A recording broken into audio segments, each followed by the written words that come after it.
Climbing is about dealing with variables. Let's look at a recent climb I did with my son and talk through dealing with the inevitable imperfections and trade-offs that we faced.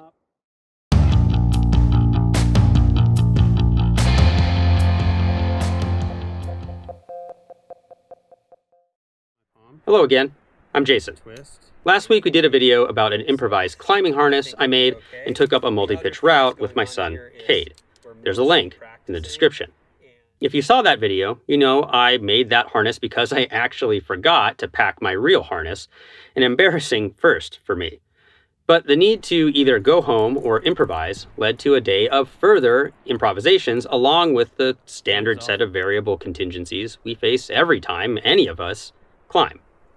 Today, I want to let you inside my head, enter at your own risk, as I talk about just a few of those eventualities. Your own boy. Of course, it started because I forgot my harness, and the immediate consequence was that my son was now going to lead all the pitches. I didn't relish the idea of using a fixed point belay to my potential lead fall onto a harness that would already be bad at shock absorbing. It also meant I used up materials making a harness that I would otherwise have available for other purposes on the climb.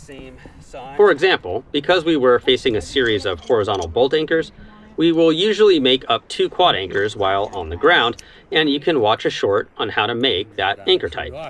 We then keep those 2 anchors intact for the climb, just unclipping them from the bolts and racking them as a whole when we follow up, because it dramatically speeds up transitions and eliminates variables.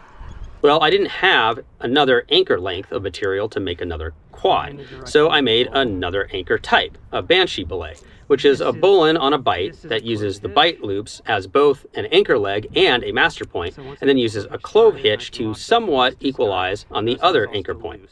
I gave a quick lesson to Cade while we were on the wall, and he was able to take that up, intact again, for use on his next anchor. The anchors themselves were also a bit odd.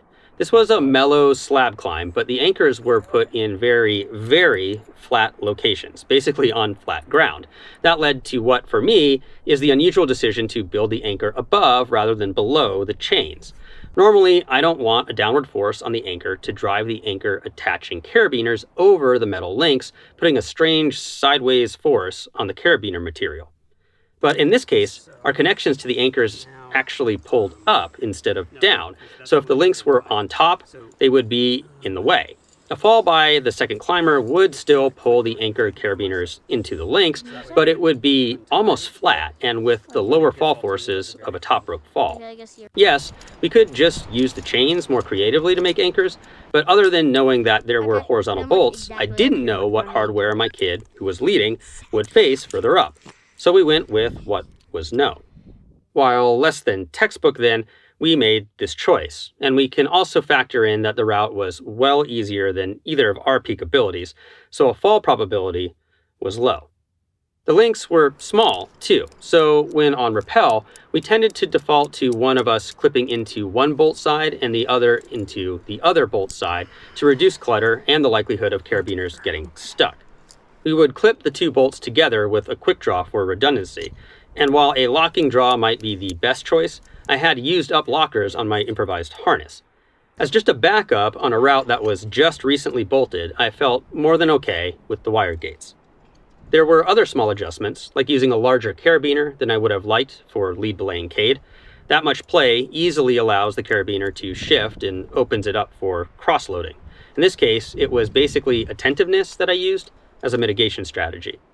I would have preferred to use my orientation capturing Clipsidra S carabiner for the belay, but I decided it was more important to use it as the connection point for my ropes, again, due to the improvised harness.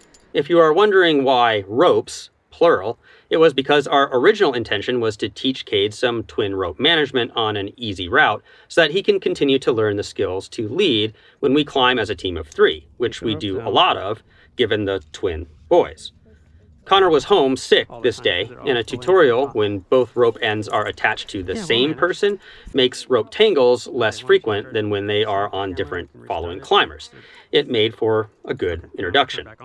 Anyway, those are some of the small choices we made, some created by me and some by circumstance, which paint a little of the picture of how it can be helpful to understand why we do what we do, so that when option A isn't available, we can make a safe option B. Got a good story of when you had to bend common practice to fit your situation? Tell us that story in the comments.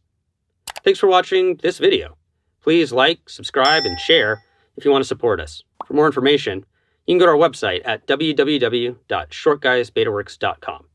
You can watch last week's video about the improvised harness and why I chose to build it the way I did, or you can check out our entire rock climbing safety series. We'll see you next week and keep on getting more out of that big outside.